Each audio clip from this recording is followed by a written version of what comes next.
साथियों नमस्कार, मैं हूं नीरज पटेल और आप देख रहे हैं नेशनल जनमत। देश भर में चलते किसान आंदोलन के बीच ये दो तस्वीरें भारत की वर्तमान हकीकत को बयां कर रही हैं। पहली तस्वीर अदानी ग्रुप लॉजिस्टिक लिमिटेड, इसके बगल में लिखा हुआ है भारतीय खाद्य निगम अपनी भंडारण व्यवस्था के लिए अडानी ग्रुप पर डिपेंड हो गया है या मोदी सरकार ने जानबूझकर डिपेंड कर दिया है। ये भले ही आप ना समझ रहे हो, किसान इस बात को बहुत अच्छी तरीके से समझ रहे हैं। अब दूसरी तरफ देखिए, अदानी एयरपोर्ट्स आपका हार्दिक स्वागत करता है। कल तक चौधरी चरण सिंह अंतर्राष्ट्रीय हवाई अड्डा लखनऊ लोगों का स्वागत कर रहा था। फिलहाल आपको दोनों नाम लिखे हुए दिख जाएंगे, लेकिन आगे आने वाले समय में किसान नेता चौधरी चरण सिंह का नाम विलुप्त होकर के अडानी का नाम आगे आ जाएगा। ये दिन ज्यादा दूर नहीं है। इस बात को भी किसान संगठन और किसान बहुत अच्छी तरह से समझ रहे हैं, लेकिन सूट बूट में बड़े बड़े ऑफिस में बैठे हुए बड़े बड़े डिग्रीधारी नौकरी पेशा लोग शायद नहीं समझ पा रहे हैं। इसीलिए किसानों ने सरकार से बातचीत फेल होने के बाद पहला हमला इसी अडानी और अंबानी पर किया। मुकेश अंबानी की रिलायंस इंडस्ट्रीज और गौतम अडानी की अडानी ग्रुप पर हमला करते हुए किसान संगठनों ने कहा कि हम रिलायंस की जियो सिम अब नहीं खरीदेंगे। जिन किसानों के साथ पास पहले से जियो की सिम होगी हम उसको पोर्ट करा लेंगे। इतना ही नहीं, रिलायंस के और अडानी के स्टोर मॉल जहां जहां होंगे हम उससे सामान नहीं खरीदेंगे, उसका बहिष्कार करेंगे।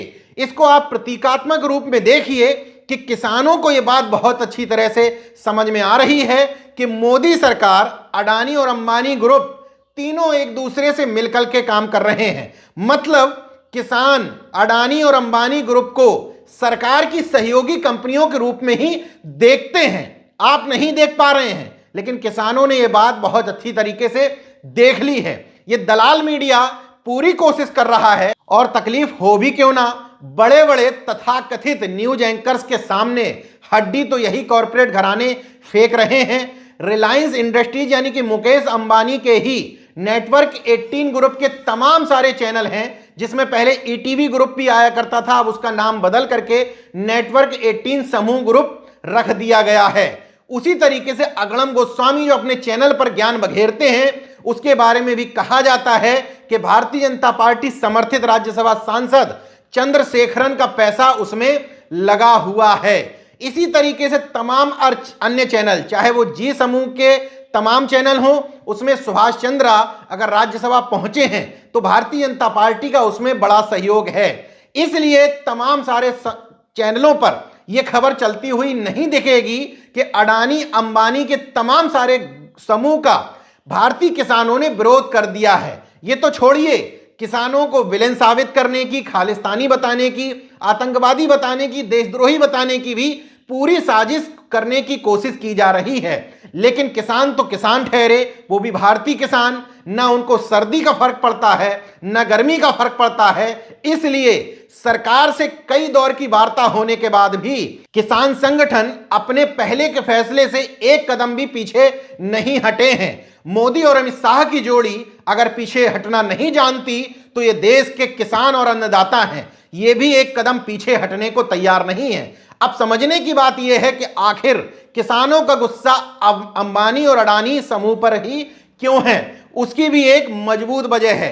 2017 में अंबानी ने कृषि क्षेत्र में निवेश करने की इच्छा जताई थी और जियो के माध्यम से जियो कृषि नाम से एक ऐप भी लॉन्च किया था। उस ऐप की लॉन्चिंग के समय बताया गया था कि खेत से प्लेट तक सप्लाई चेन तैयार करने की व्यवस्था अंबानी कर रहे हैं। इसके अलावा अडानी ग्रुप ने बिहार से लेकर के पंजाब तक बड़े बड़े स्टोरेज बना रखे हैं, यानी कि किसानों के जहां अन्न रखे जाते हैं उन कोल्ड स्टोरेज से कई गुना ज्यादा बड़े कोल्ड स्टोरेज बना करके रखे गए हैं।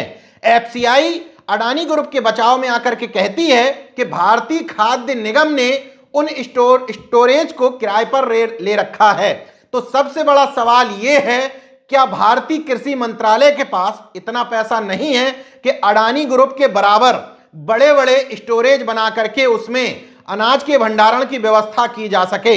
इसलिए किसानों को संदेह होता है कि शुरुआत में तो कहा जा रहा है कि एफसीआई को गोदाम देने के लिए किराए पर हमने ये स्टोरेज बनाए हैं। धीरे धीरे वहां अनाजों का, फलों का, अन्य फसलों का इतना ज्यादा भंडारण कर लिया जाएगा कि किसानों से कम दाम पर खरीदने के बाद उसको ऊंची कीमत पर बेचा जाएगा। सरकार ने जो भंडारण को असीमित कर दिया है, पहले था कि भंडारण कितनी सीमा में होगा यह निर्धारित था, लेकिन नए कानूनों के हिसाब से सरकार ने कह दिया कितना भी भंडारण करो, किसी भी चीज का करो, हमें कोई आपत्ति नहीं है। लोगों को इसी बात पर संदेह हो रहा है कि यह अपने कॉरपोरेट्स मित्रों को फायदा पहुंचाने के लिए किया जा रहा है। हरसिमरत सिंह कौर, जो भारतीय जनता पार्टी की केंद्र सरकार में श्रोमणी अकाली दल की तरफ से केंद्रीय मंत्री थी, उन्होंने इस्तीफा देते समय में भी इसी अडानी और अंबानी समूह की बात की थी।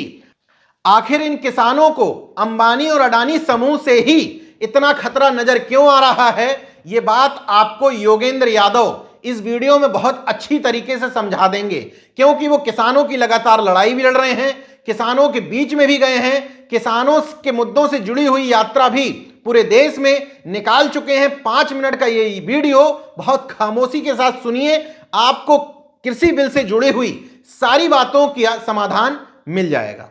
कुर्सी की चाबी काम कर रही है, तो जिस कानून को किसी ने मांगा नहीं,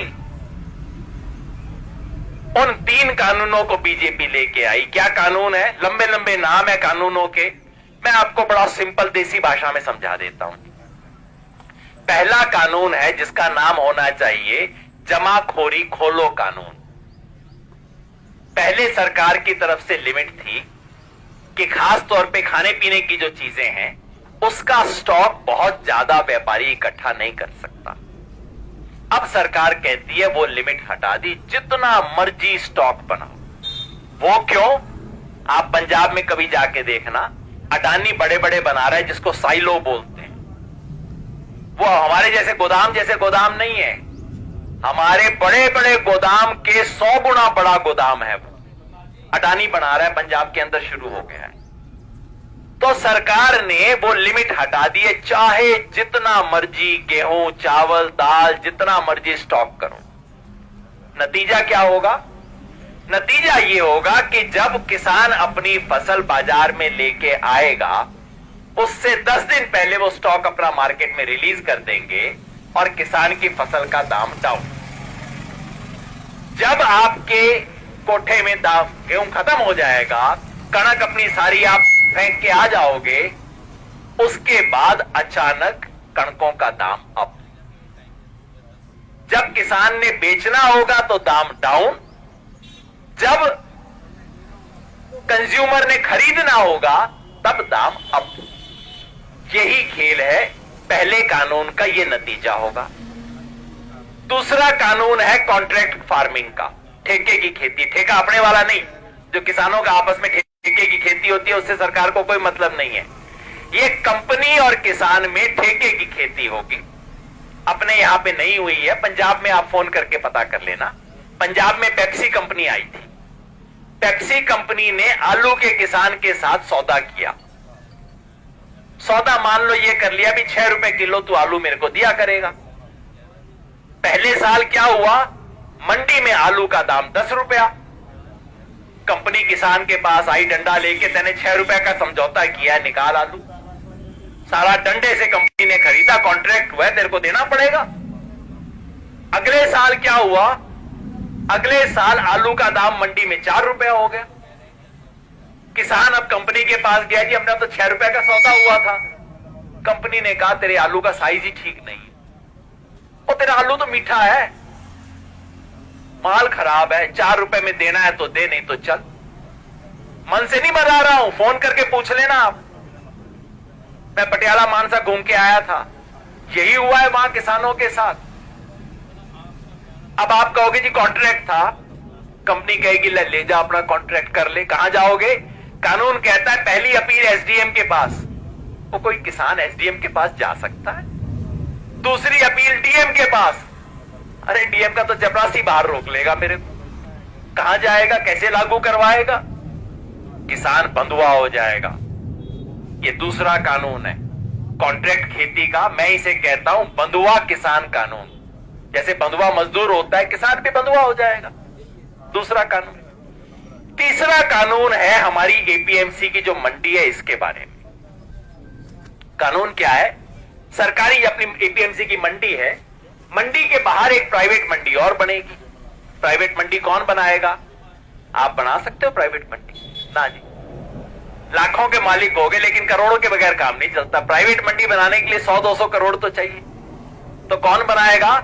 अंबानी बनाएगा, अडानी बनाएगा, प्राइवेट कंपनी होगी, अच्छा सा आलीशान ऑफिस होगा, एसी उसके अंदर फिट होगा, फिल्टर पानी मिलेगा, किसान जाके बैठेगा, वो कहेंगे सरदार जी चिंता ना करो, मार्केट में आपको मिल रहा है 1700, हम देंगे 1750। किसान वहां बेच आएगा।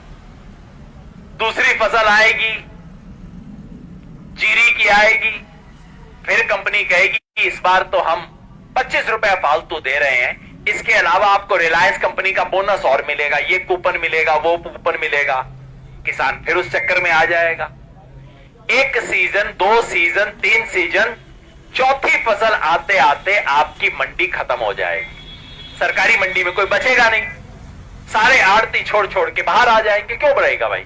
कोई पागल होगा जो अंदर बैठेगा?